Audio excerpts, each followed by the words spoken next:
Good evening, ladies and gentlemen, and welcome back to another Orion Tech Tips video. In today's video, this will be our unboxing and first impressions on the Samsung Galaxy Book 3 Ultra. Now, it is true that this laptop is a year old. This is last year's variant. However, you can get some significantly good discounts. When it launched, this was $1,800 American dollars, and it was 3,000 Canadian dollars. Well, now it has just gone down to 1,500 Canadian or 1,100 USD. So it is on a pretty significant discount. As a matter of fact, on Newegg, it was the #1 bestseller in gaming laptops. Now, you can game on this. I'll explore more of that later on, probably in a different video. However, if you just want to game, you just care about FPS and nothing else, this may not be the laptop for you. However, you can still get, I believe, Assassin's Creed Shadows, or the newest Assassin's Creed, with 6 months of Ubisoft subscription service. So, getting this, it comes in this nice Newegg box. And if you're wondering, yes, the FedEx driver, or UPS driver, whatever, he does ring your doorbell. You have to sign something before he hands it off to you. He isn't just going to put the Samsung laptop on your doorstep and then walk away for someone to steal it, so that is quite nice. But we're not here for the Newegg box, we are here for the laptop, so let's unbox it.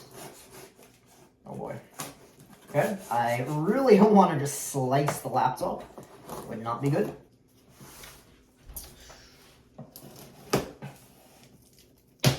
Okay, can I just tear it? Okay, nice. It even comes with bubble wrap for padding, so it won't just slide around. I really like that. Good job, Samsung and Newegg. Okay, alright.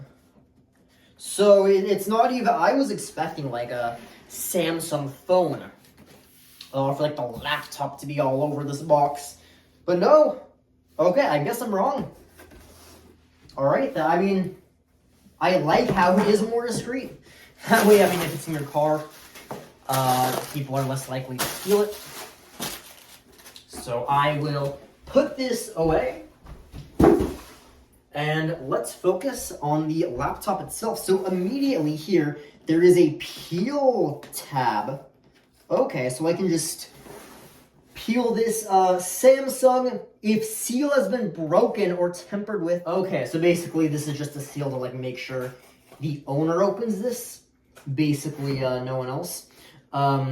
Okay. Do not accept if seal is broken.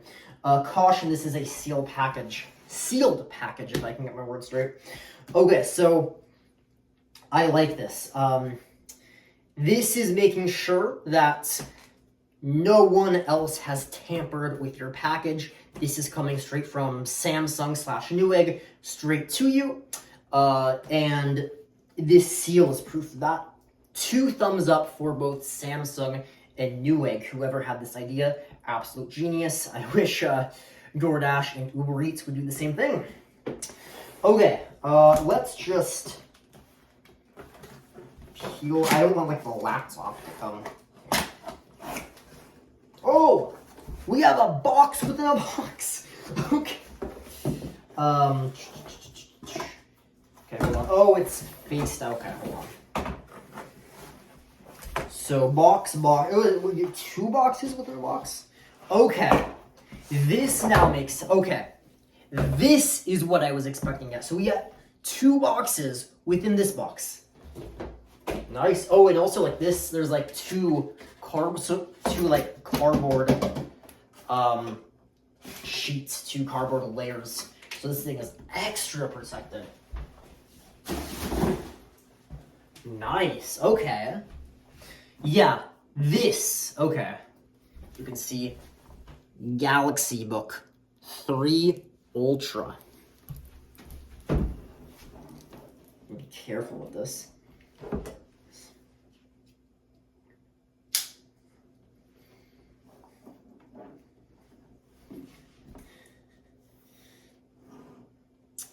Okay. Okay. You don't want to just like slice open the box. It's too perfect. There we go. Is the box on?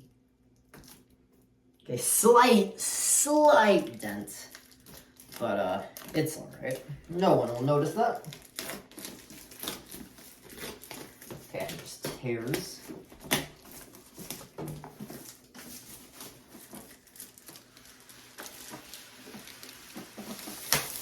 I'm realizing Apple doesn't even do like this like nice fitted plastic sheet anymore.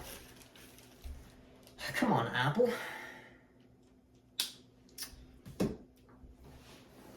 All right, moment of truth. This tight fitting box. Boom. Oh, it's beautiful. Beautiful.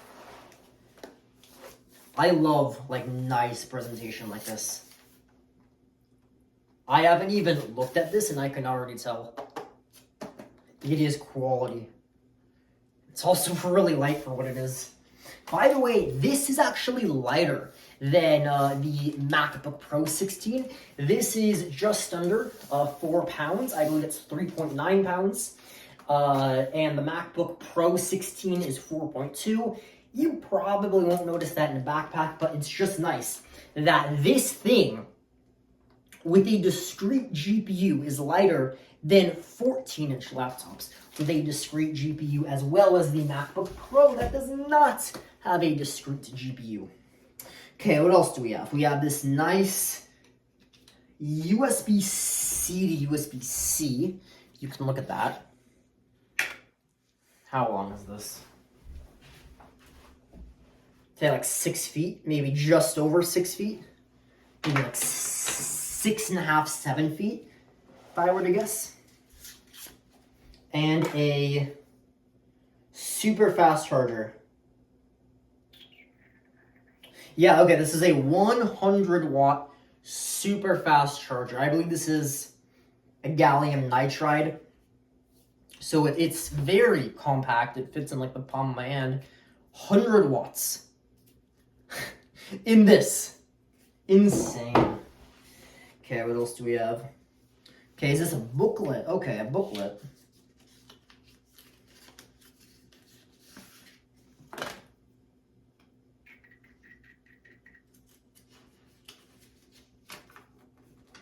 Okay, it's just like how to use the laptop. Okay. That's it for this. Let's actually take a look at the laptop itself. So let's... Okay, do I like peel it here? Okay, this is how I actually get the laptop, I think.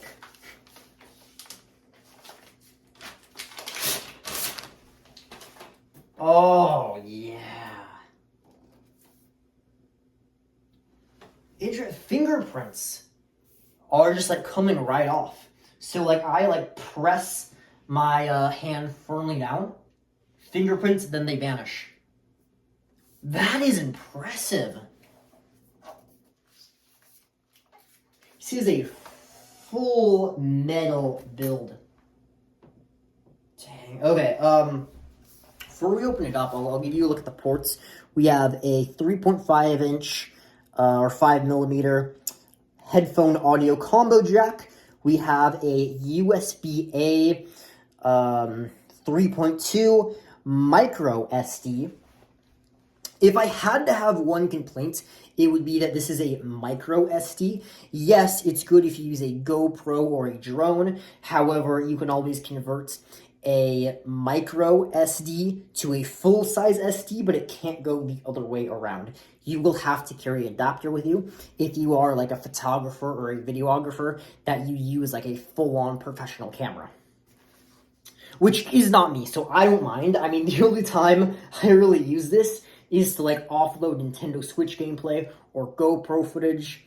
or even drone footage. But yeah, I don't think I've ever had anything that uses a full-size SD card, so I'm okay, but you might not be. So, I mean, that's just, only you can know that. Thunderbolt 4, and USB 2.0. Yes, I wish it was 2.1. Unfortunately, it's not. I mean, the thing is, right? If you're buying this, chances are you're using this for work and you don't need 4K 120 hertz. You're fine with 4K 60. But, I mean, come on, this was a premium $1,800 laptop or 3,000 Canadian dollar laptop. Can't include a 2.1. All right, whatever. Now let's open up the laptop. I'll adjust my camera so you can actually get like a nice glimpse of the laptop. Okay, so the first thing I noticed is that this thing was sliding all around the table. I'm like, what the heck is going on? Samsung actually included like stickers on the rubber grips, and they were actually quite difficult to take off. It even like left some glue residue. I don't know if you can see that, but I mean, why Samsung? I don't know. It's quite confused. I mean, it was just sliding all around. So, okay, first thing, let's see if it can do the one-handed test. And yes, it can quite comfortably. Okay.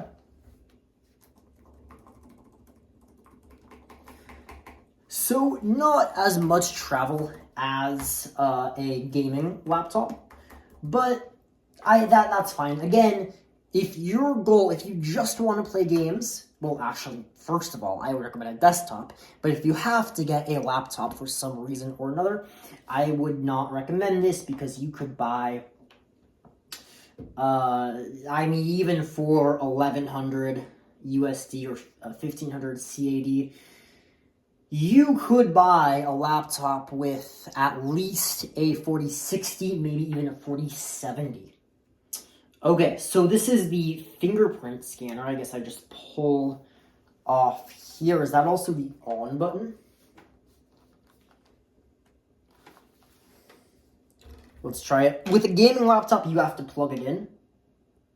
So, okay, that might be the case here too. Okay, let's just plug it in. Oh, okay, right, there's only USB-C on one side.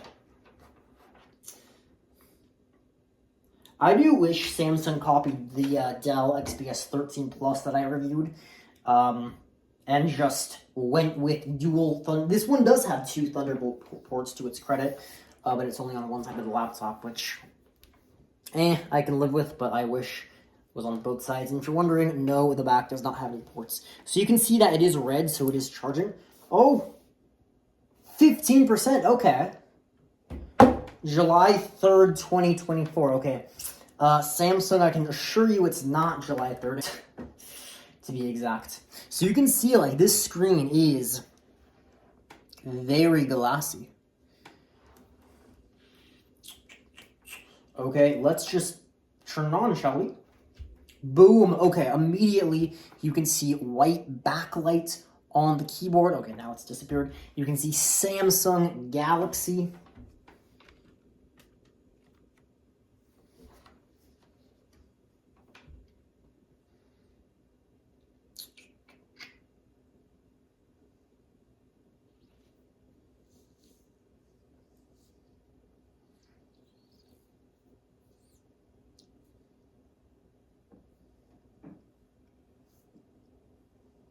So, I mean, okay, the first thing that really, okay, so now it's loading, sticks out is this massive trackpad.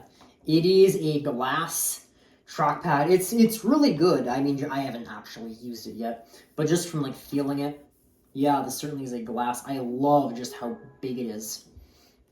It is not a haptic trackpad. Yes, I wish Samsung included that. This, again, is a premium laptop from last year. I do actually like that they included a number pad. Yes, I know that it is controversial because it does throw the keyboard off center, but if you do a lot of productivity, you will enjoy this number pad, right? Even for me, I configure a lot of IP addresses in Cisco Packet Tracer, in my VMs that I use a lot, certainly in my control panel. Yeah, US keyboard layouts, I do all. Okay, so immediately I'm noticing, okay, so yes, we have the NVIDIA Studio RTX. Dynamic AMOLED, and this is a wonderful display. More about it in a second. Or I'll just say 1800p 120Hz OLED. It really doesn't get any better for this than this. I mean, even for gaming, you might say, well, yeah, I'm a competitive esports gamer, which, again, if you are, you really should not be on any laptop whatsoever. Well, I mean, except I know there are X3D laptops, but again, the TGPs of the GPU are significantly throttled. Even the 4090 only runs at 170 watts, 75 watts max with dynamic boost versus the actual, can't like the actual 4090 with a desktop reach like 600 watts or something insane like that? Or like the connector will allow 600 watts. But anyway, that's a story for a different time. And then Intel Evo. So this is the 14-core i7 13700H. So it's a step below the 24-core i9 13900HX. But it is still a beast. I'll certainly test more performance in the days to come. But the first thing, I'm like, okay, yay, this is a full-size shift key. But then I'm like, oh, the shift key is compromised on the other side. Like, what? Why can't laptop manufacturers just give us 2 full-sized shift keys? It is insane. But anyway, I'm using, way better than the MacBook. You may not love this keyboard compared to like some like tactile 2mm gaming keyboard, but yeah, again, way better than any Mac on the market. Oh, and now Microsoft upgraded their terms of service, and I have to read all of this, as well as all of this. And I'm only halfway through. There, I totally read it, guys. Do you guys actually read this? I'm genuinely curious. So one thing it will ask you is if you want to restore all of the files from any other computer that you have connected to the Wi-Fi. I would personally recommend just saying no, set it up as a new PC. I mean, even if I wanted to, I couldn't clone. I mean, I have like a 6 terabyte desktop and a 5 terabyte laptop. This is a 512 gig SSD inside here, which is fine for what I'm going to do on it. But it certainly isn't enough storage. But even if it was, I wouldn't recommend it. What I would recommend you guys to do is just set it up as a new PC, just download your essential programs, not just cloning everything, even the stuff you don't need, over to this. It's just going to slow down the machine.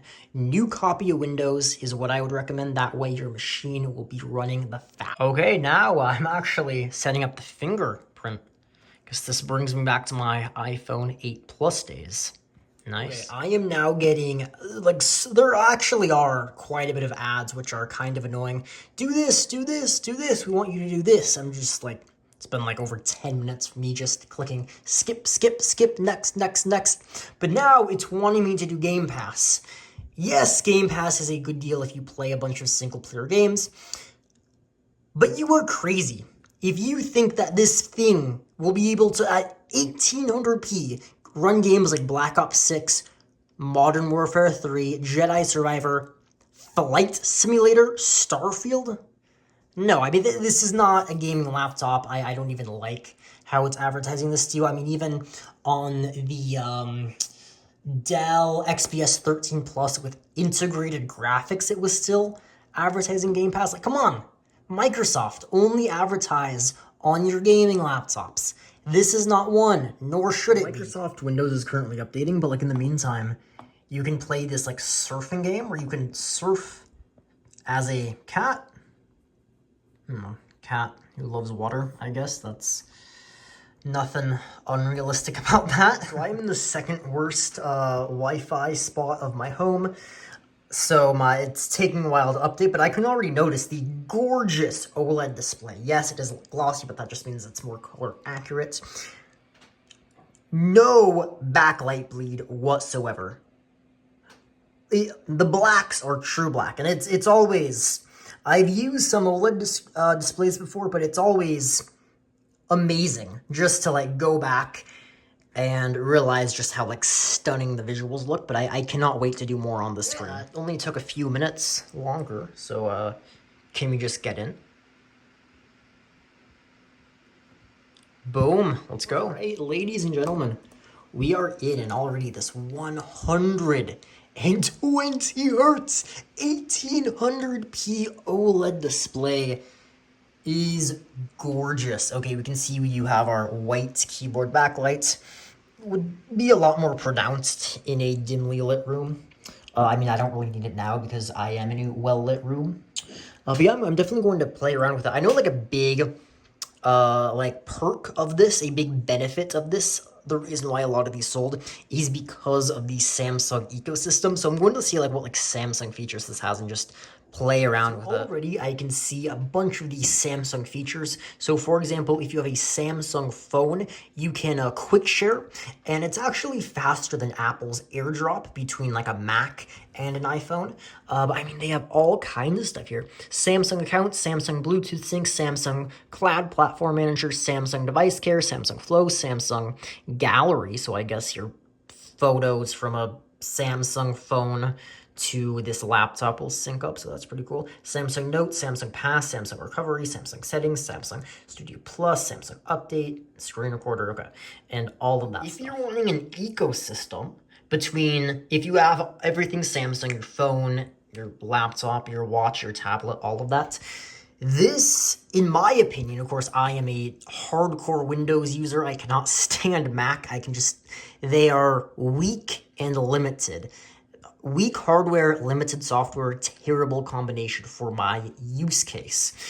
So if you want actually something with some power, something that can game, yes, technically, but I mean, this thing, I'll definitely use the power for like video editing, rendering, stuff like that, that will like really utilize this GPU. Yeah, this laptop maybe. I am curious about is testing out the palm rejection. So let's say I am, this is a rather large trackpad, so let's say I'm playing a game with the mouse with my right hand, and I accidentally moved my palm across the trackpad. And look, nothing's happening. So the palm rejection is fantastic if you do want to use a mouse. So, good job, Samsung. I know at least one of you guys wanted me to run a Cinebench benchmark for my video, so I'm more than happy to do that. I am downloading Cinebench right now. I am actually going to, let's test out the computer under full load. I'm not going to be doing this. I'm not going to be running this computer under full load 99.9% of the time, if not 100%. But just feeling the computer right now, it is cool to the touch. So I will see, I cannot hear the fans. Fans are completely off. It is cool to the touch. So I'll see like what happens when I'm really pushing the system to its limits. All right, so I've been using this computer for, it's now been over a day since I've had this. It's now the next day. Something I noticed is typically on a laptop, you have your function buttons, and then you have the like volume up and down. And typically, if you just want to lower the volume or raise it, you can just press the key, but you actually can't. And if you want to like press F3 or F8, then you go function, then the volume key. However, with this laptop, you actually have to, you have the function key as the default, and then you have volume up and down as your function. I've been testing out the speakers. It's now the next day. It's only 8 p.m. So it's fine for me to like blast the speakers. So let's give this a sound test, shall we? At a high price to be not only disqualified. This is 50%. Considerations on our list, but also deserving of the biggest disappointment after falling from the grace of. All right, this is 80%. Corsair is a big company, and it has the resources to fix this, but it's a matter of whether they choose to do so. Since our critical review, Corsair has dropped the price of the 6500D closer to $150, and it's still worse than Okay, now we are at 100%. which often Oh, oops. cost the same or less. And that's just embarrassing for what was a $200 premium, as they called it, case. Now, there are a ton of cases that are worth honorable mention. Okay, so for me, this sounds really good. This is a 4-speaker design. Now, to be fair, I haven't heard the MacBook Pro. I've heard some people say that that sounds better. But out of all of the laptop speakers I have heard, this one is my favorite. It's even better than like more expensive like Dell G16, Alienware M16s. Even those more expensive gaming laptops do sound worse than this. Granted, this was an $1,800 computer when it launched, but yes, this is, if you want a premium sound experience, you will get it from this laptop. All right, I am currently running Cinebench R23. I just tested out the CPU multi-core score. There you go, 11,112. And then you can see here that we, it's between a Ryzen, or sorry, I guess, yeah, an AMD Ryzen Threadripper 1950X, which is a 16-core, 32-thread CPU, and it does beat out the Intel Core i9 9880H CPU, which is, I guess, an 8-core, 16-thread. It also beats out my old AMD Ryzen 7 1700X. So that's good to see. So yeah, 14 cores, 20 threads, and a base clock of 2.2 gigahertz and a boost of, is it 5.4 gigahertz, I want to say. But yeah, I'm curious. So multi-core, pretty well, but of course this isn't a performance-focused machine. It is more of like an all-arounder business machine, so let's see how the single core does next. One thing I will say here, in terms of acoustics, as we are testing out the single core performance, even during the multi-core performance, when the CPU was completely maxed out, the fans were going, you could hear it, but it wasn't crazy loud. And even like putting my, so now it's like dead cold when I'm putting my hands on it, but even during the multi-core, it was warm. You could certainly feel it, but it wasn't like so hot it would burn. Okay, guys, so I currently have the Samsung Galaxy Book 3 docked, so I'm just playing around with some settings. The first thing I noticed is that Dolby Atmos is by default turned off, so I'm just going to go ahead and turn that on for the best sound experience possible. Samsung, like, come on, please do that by default. The other thing I noticed is that high performance mode is not on by default. Which I guess is fine. However, when I enter a game or when I enter an application that requires a lot of performance, especially when I'm plugged in, I want high performance mode to turn on, and it doesn't. So Samsung, come on. This should turn on by default. Unfortunately, it doesn't, so I do have to manually turn this on. So if you're playing a game, or if you're editing videos, if you're doing anything that requires a lot of compute resources, and you're having a terrible experience, turn on high performance mode. The other thing I noticed is actually a pleasant surprise. I first said that this laptop does not support HDMI 2.1. I believe I thought I heard that from Samsung at least. I guess I am wrong. I am currently on a 1440p 140 hertz monitor. You can also hook this up to a 4K monitor and get 120 hertz, or a 1080p monitor and get 240 hertz. So HDMI 2.1 is here. I don't know how I got misled on that front, but correction, you can, which is wonderful. I just ran Cinebench R23 again with maximum performance, that being plugged in with max performance mode on both Samsung settings and Windows settings. And check this out. For a CPU multi-score, we got 12,768. And for a CPU single-core score, we got 1,500 151. I will also be running a Shadow of the Tomb Raider benchmark at 1440p with these settings right here, if you want to take a look at this. I know Shadow of the Tomb Raider is an older game. It is still a AAA title, and I imagine a lot of you guys would be not wanting to play like Cyberpunk with path tracing, but instead you would want to be playing older AAA titles or esports titles if you want a game at all.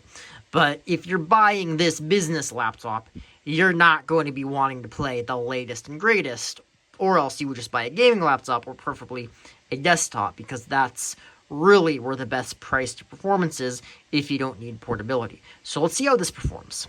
All right, the benchmark is over, and as you can see here, 1440p high settings, we are getting 65 FPS. Now, yes, this is at 1440p slash 2K and not at 1800p slash 3K. I don't imagine most people would be gaming at 1800p. Not only is it very demanding, but on a 16-inch display, you cannot see a difference. When it comes to small text, yes, you can, but I just enjoy gaming on a 27-inch 1440p display. I find has the best, most balanced experience in terms of both performance and frame rate. Or I guess I should say in terms of both resolution and frame rate, image quality, and smoothness. All right, it has now been 3 months, and I have used this laptop almost every day. And I will give you my thoughts about 3 months of almost daily usage. So first off, the build of the laptop. You would think, since this weighs less than 4 pounds, it would, with a dedicated GPU, 16-inch laptop, it would give up in the build quality department. But actually, no, it really doesn't. You get like a full metal build. This thing is tanky. I carried it like in my backpack a lot of the time, most of the week, for hours at a time, in and out of my backpack, around school, on desks, around coffee shops. This thing has held up excellent. The build quality is excellent, and it's very light. It weighs less than 4 pounds, and even with the charger, you're only getting less than 5 pounds. So that's pretty impressive. Full CNC aluminum build. 2 thumbs up in the build quality departments. Now, in terms of the biometrics, you are getting a fingerprint scanner. No Face ID. I kind of would have liked to see Face ID. But I mean, the fingerprint scanner is better than nothing. And I know laptops twice the price that don't have any form of Windows Hello authentication. So that's certainly, it is what it is, but a fingerprint scanner is better than nothing, and it is an excellent fingerprint scanner. So it is right on, I don't know if you can see that, but it is right on the power button. So that is, it's fast, it's accurate. Right on the power button, turns on the laptop instantly. Good. Now for the battery life. I will preface this by saying I would prefer to have the laptop plugged in, and I would recommend that you guys do so as well. That is the only way to get maximum performance on a Windows laptop, is if you just have it plugged in. So I'd recommend doing that. I do it for the most part. However, I did experiment with the battery life. I had a 3-hour networking class. I did a lot of Cisco packet tracer, configuring IP addresses, PuTTY coding, all of that stuff. 120 hertz, 50% brightness. I was not using speakers, but I was using Bluetooth headphones, so might be the same battery drain there. I was trying to like really stress this in an accurate way. So yeah, I was really trying to stress this laptop, and indicating about 6 hours of usage, which is what you would expect from a higher end Windows laptop. So for me, nothing to complain about, but 6 hours, you decide if that's good or not. Okay, In terms of the display, now in my opinion, the display is really the star of the show. You are getting a 16 by 10, 1800p, 120 hertz display. My goodness, this thing is gorgeous. That's a higher resolution than most laptops. A lot of like the high-end laptops are 1600p.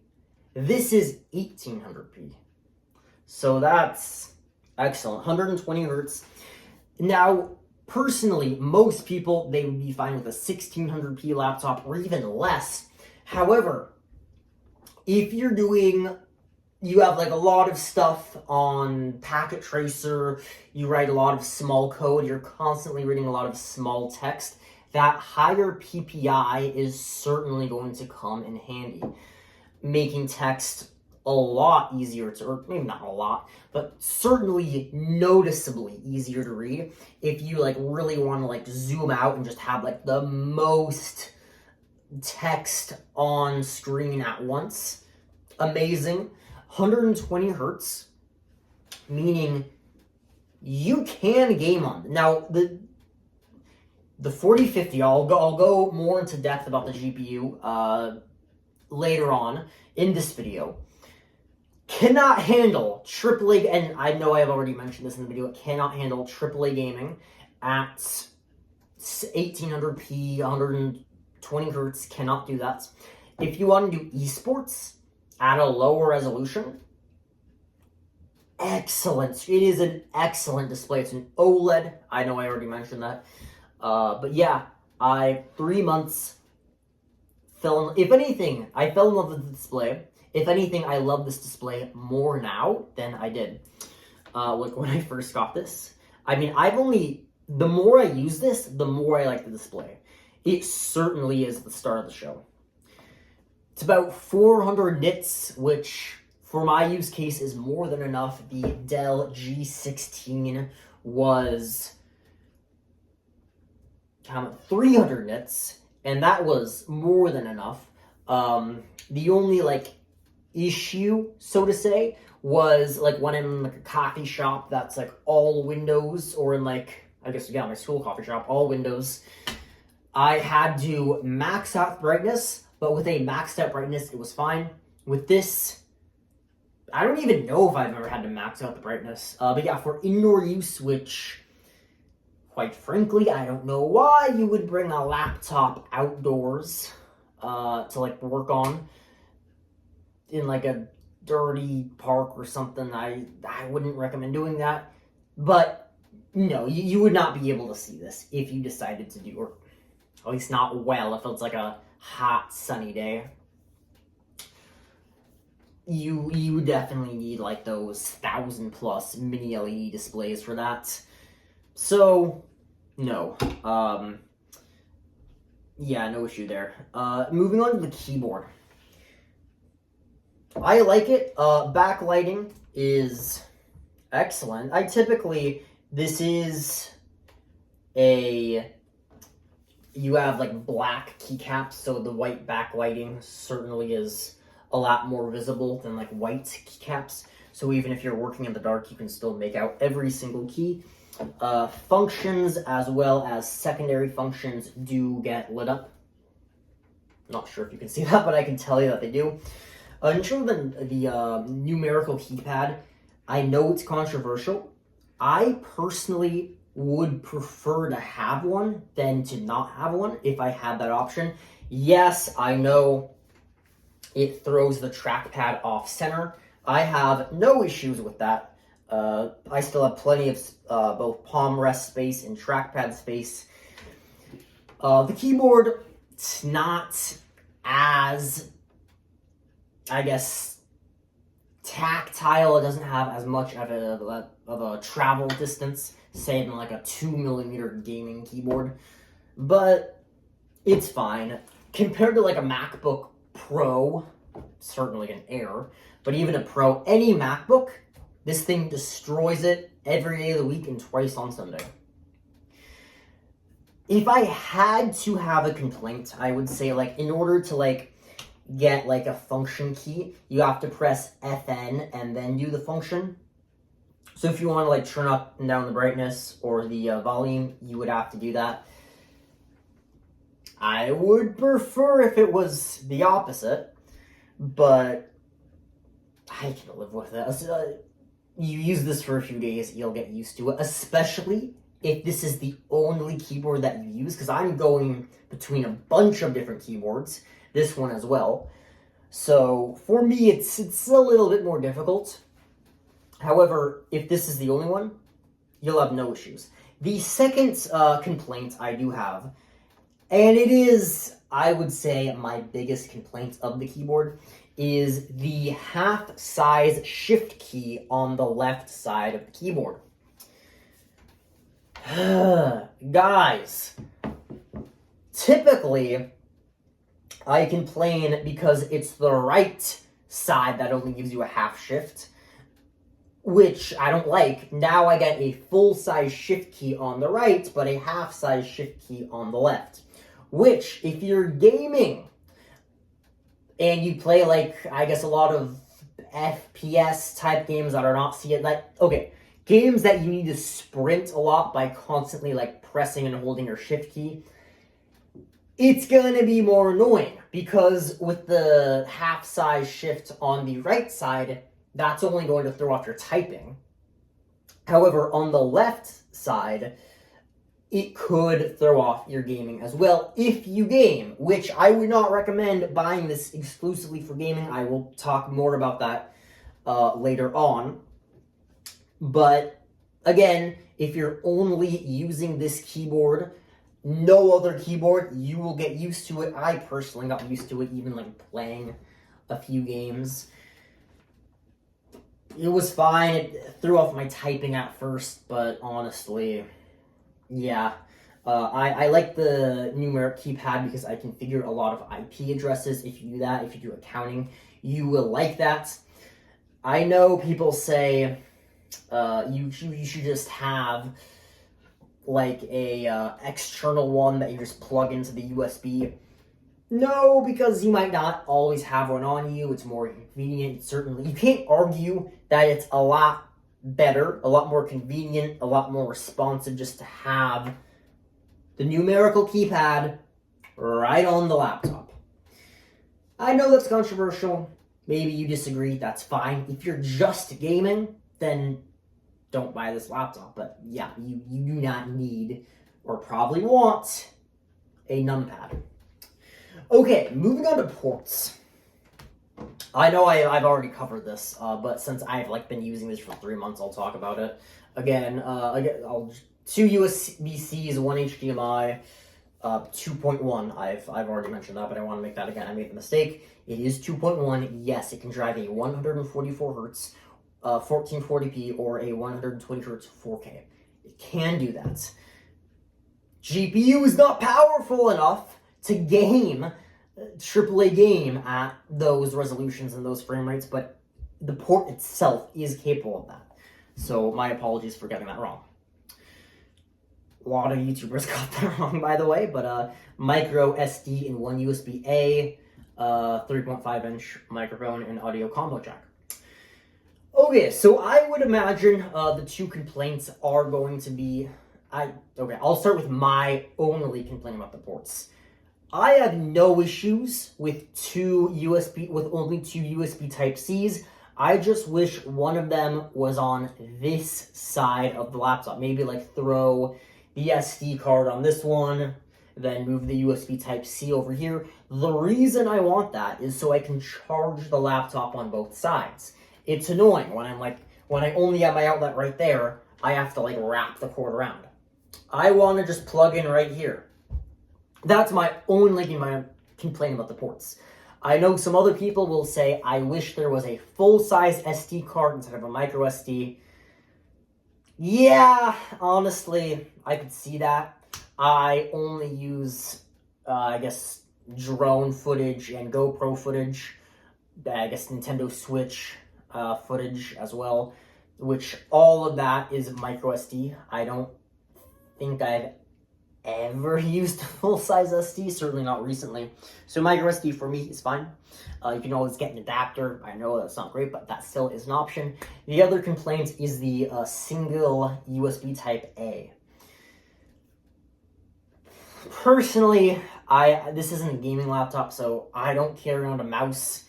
The only time I use external storage, I always use Type-C. That is faster. I don't really use Type A, and quite frankly, MacBooks don't give it to you anymore. A lot of thin and lights don't give it to you, so one USB-A is certainly better than nothing.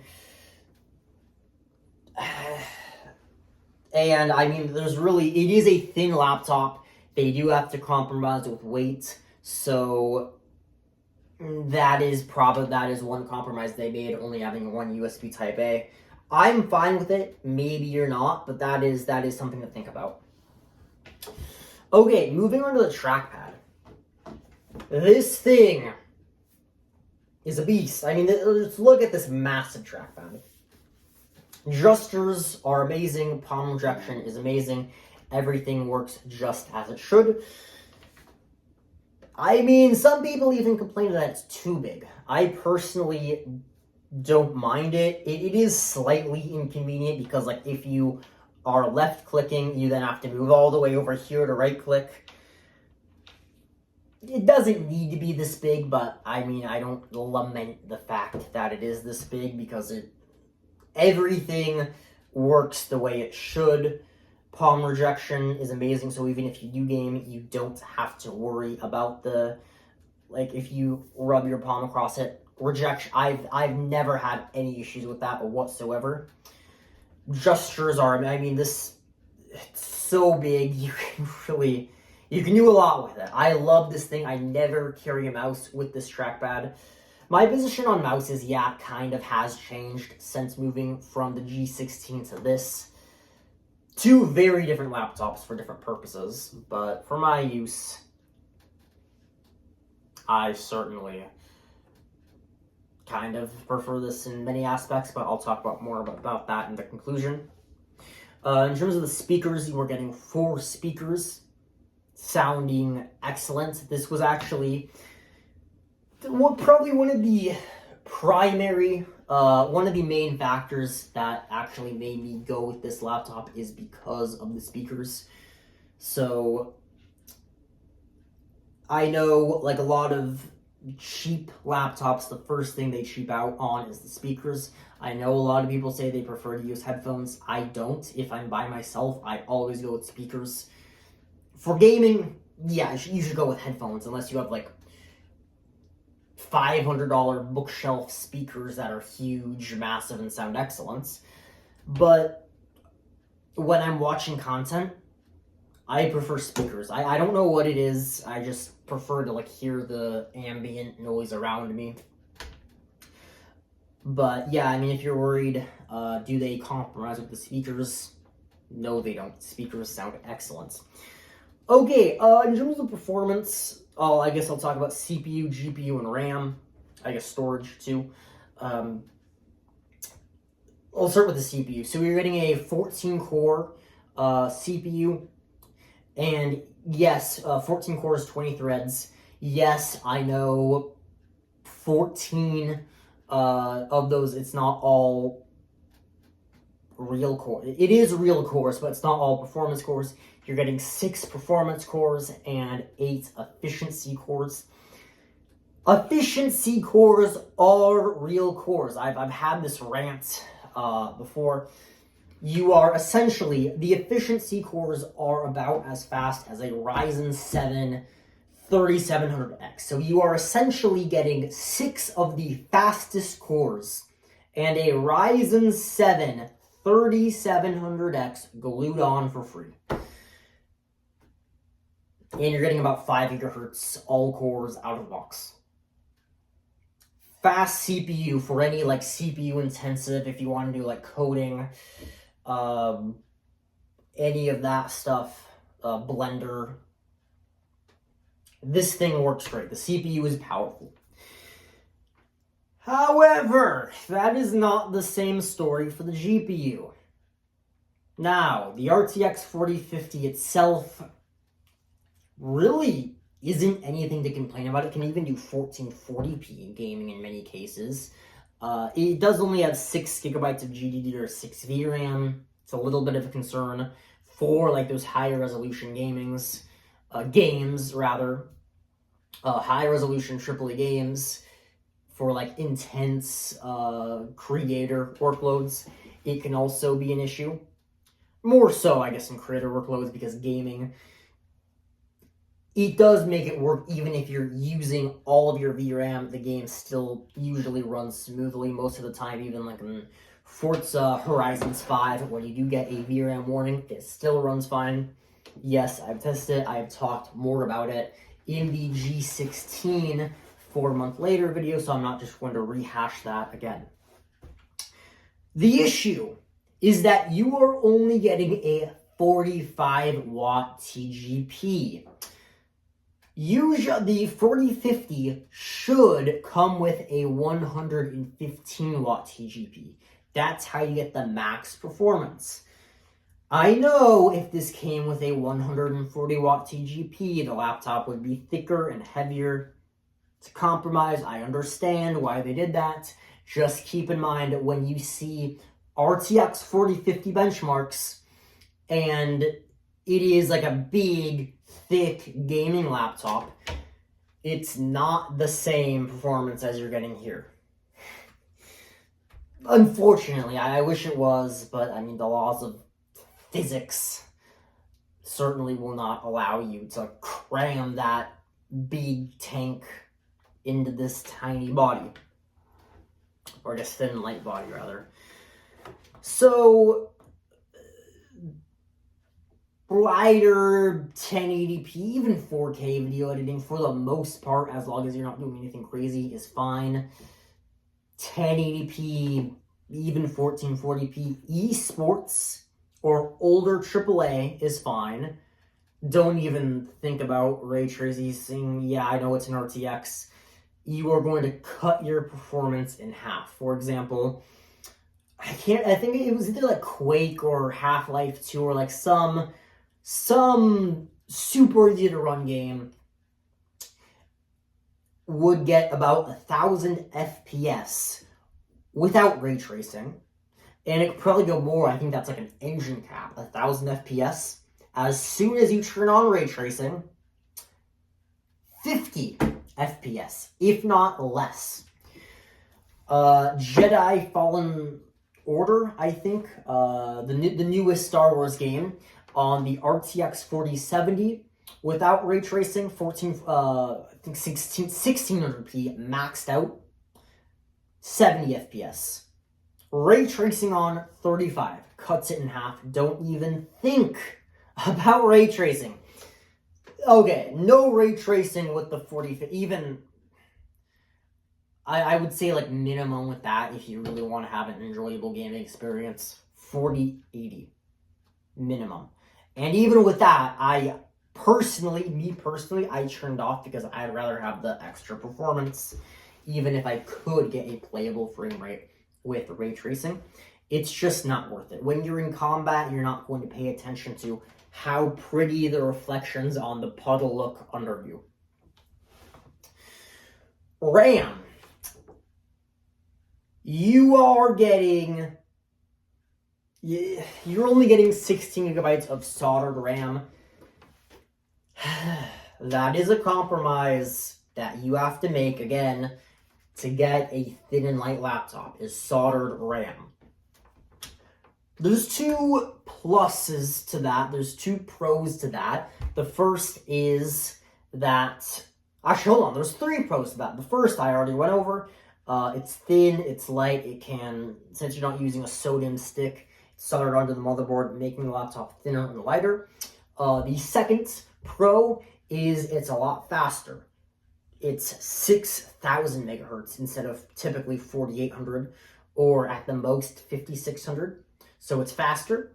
And the fail rate is significantly, and I mean significantly, lower than it would if it's like an actual SODIMM slot. I've had 2 SODIMM sticks, or I mean, I've had like twice I've had SODIMM RAM fail on me, and I've never had soldered RAM fail on me. Granted, that was DDR3 both times, so it wasn't great. I think I've had 4 sticks of SODIMM DDR3 fail on me. Never with soldered, so I guess those are the 3 benefits. So redundancy, I guess thin and light, being able to make the laptop thin and light, and speed. Okay, in terms of the storage, it comes with a 512GB Gen 4 SSD, so don't even think about a Gen 5, they're about twice the price, and 99.9% of people will not notice the speed difference. In gaming and Windows use, 0 difference, only if you're transferring large terabytes of data day in and day out. If you're not doing that, you won't notice the difference. Also, unlike the RAM, you can replace the SSD, and there is even a secondary slot. So you can have 2 M2 SSDs. No complaints there. I love that. Storage, 2 thumbs up.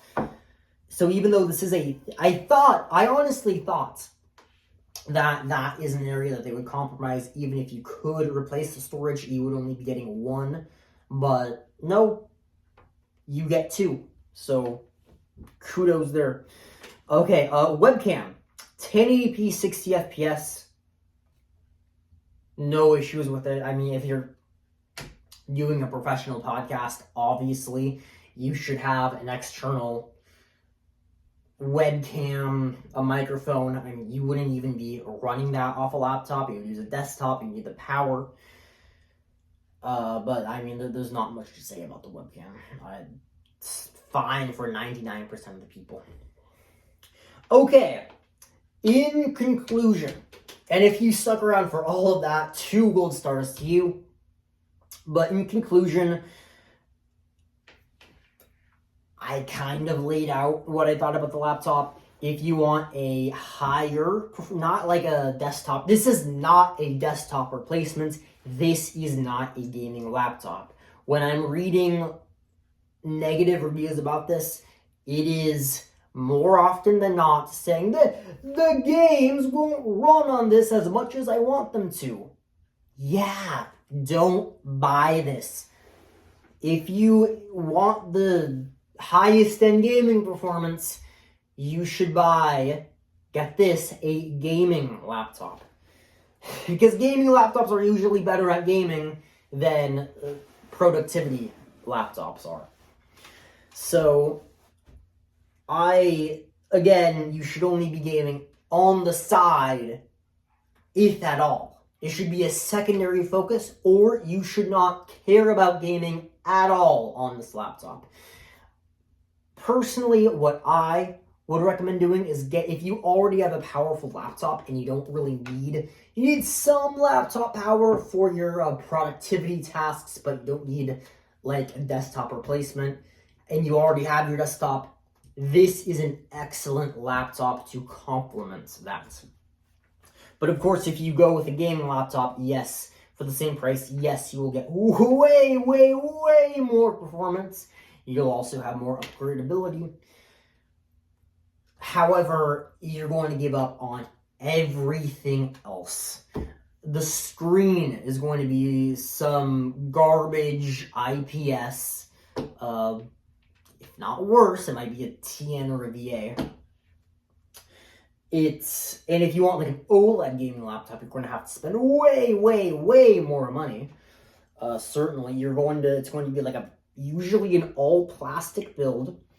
The trackpad is going to just be garbage plastic, terrible polymer junction, terrible Windows precision drivers, if any at all. It might not ever. even include Windows precision drivers at all. Adjusters will work terribly. It won't have any biometrics. It will not offer Windows Hello. It won't have any of that. So you will get performance, but you will lose everything else. But yeah, that's all I got for you guys. If you stuck around for all of that, another 2 gold stars for you. Thank you so much. And if I already, this is, 6 foot long USB Type-C to C cable, 100-watt brick, charges the laptop really fast. You also, I think I already mentioned this in the video, you get to choose if you want to stop your laptop charging between 90% or less.